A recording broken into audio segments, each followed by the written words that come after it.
નમસ્તે મિત્રો, સ્વાગત છે તમારું મારા આજના નવા વિડીયોમાં. મિત્રો, આજે આ ફટાફટ બની જતું આપણે જીરા બટેકાનું શાક બનાવીશું. તો એના માટે બટેકા આપણે 2 થી 3 લીધા છે, એને બોઇલ કરીને લીધા છે. તો સૌથી પહેલાં એક મસાલો બનાવીશું.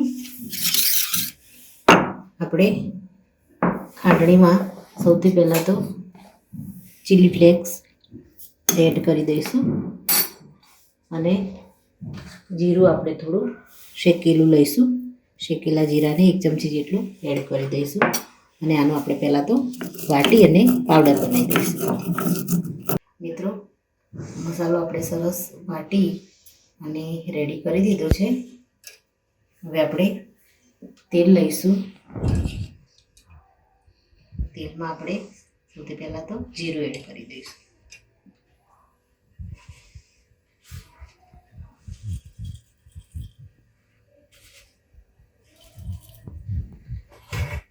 જીરું થોડું ચટકે એટલે આપણે એમાં લીમડાના પાનના ઝીણા આપણે ટુકડા કરી અને એડ કરી દઈશું. ત્યારબાદ ઝીણા સમારેલા આપણે એક મીડિયમ સાઇઝની નાની મરચી લીધી છે, મીડિયમ પીસમાં. ત્યારે આપણે આની અંદર એડ કરી દઈશું.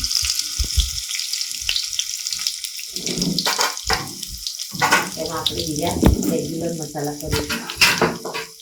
સૌથી પહેલાં આપણે થોડી હળદર એડ કરી દઈશું. મીઠું આપણે ટેસ્ટ મુજબ એડ કરીશું.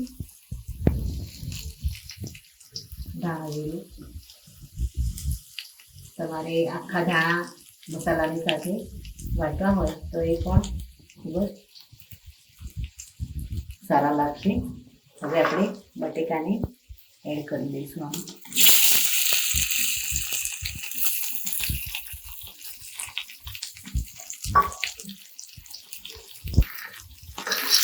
મિત્રો, બાળકોની ટિફિનમાં ભરી અને આપી શકાય એવો સરસ એકદમ ઇઝી બની જાય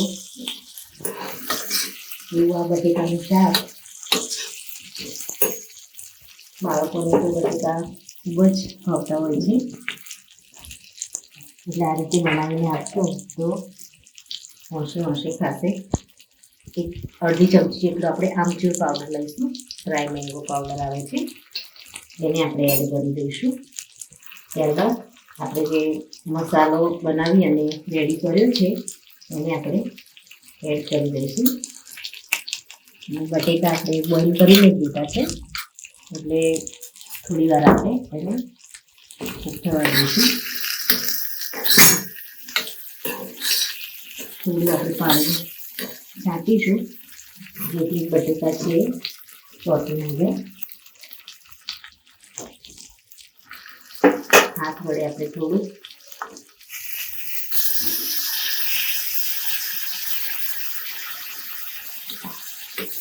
મસાલા જે આપણે કર્યા છે એ મસાલા પણ બળી ન જાય.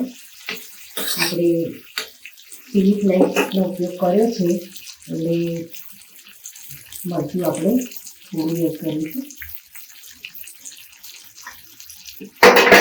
કાશ્મીરી મરચું આપણે લઈશું. ગેસને આપણે એકદમ મીડિયમ જ રાખીશું. ઉપરથી આપણે ઝીણી સમારેલી કોથમીર એડ કરી દઈશું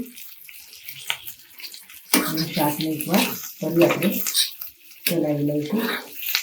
ફટાફટ ટિફિનમાં ભરી અને બાળકને આપી શકીએ, અથવા તો આપણે બહાર ક્યાંય જવું હોય તો આ રીતનું શાક બનાવી અને આપણે લઈ જઈ શકીએ છીએ. ઉપરથી આપણે મિત્રો કોથમીર એડ કર્યા પછી લાસ્ટમાં ઉપરથી આપણે શેકેલા જીરાનો ભૂકો આપણે એડ કરી દઈશું. ગેસને આપણે બંધ કરી દઈશું